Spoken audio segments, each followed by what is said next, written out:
Открытие нового социального объекта всегда большой праздник для села. Вот и для жителей деревни Татарская Ходяшева появился повод для радости. Здесь торжественно открыли новый фельдшерско-акушерский пункт.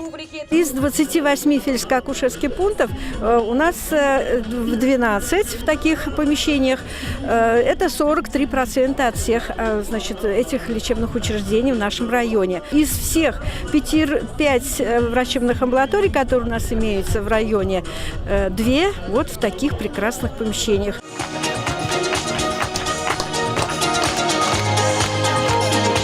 Силами строителей здесь возвели современное здание по модульной технологии. Оно построено по республиканской программе. Программа, конечно, очень востребована на сегодняшний день.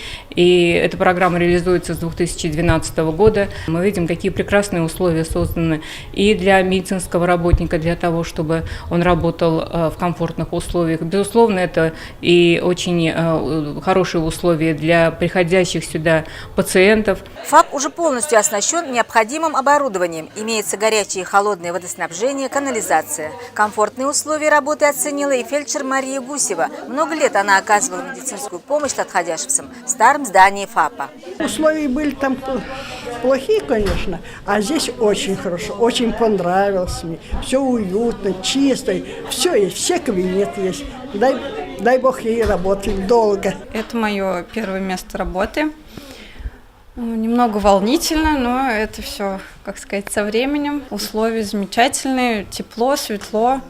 В таких условиях очень приятно работать. Bizning avlod pensionerlar bek ko'p.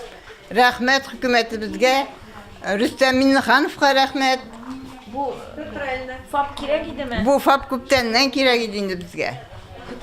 Ko'targan voqea. В этом году в районе новый фельдшерско-акушерский пункт появится в Атар-Дубровском сельском поселении и врачебная амбулатория в селе Пановка. К тому же ожидается ремонт врачебной амбулатории в селе Ленина-Кокушкино. В республике же построят 49 ФАПов и 9 врачебных амбулаторий.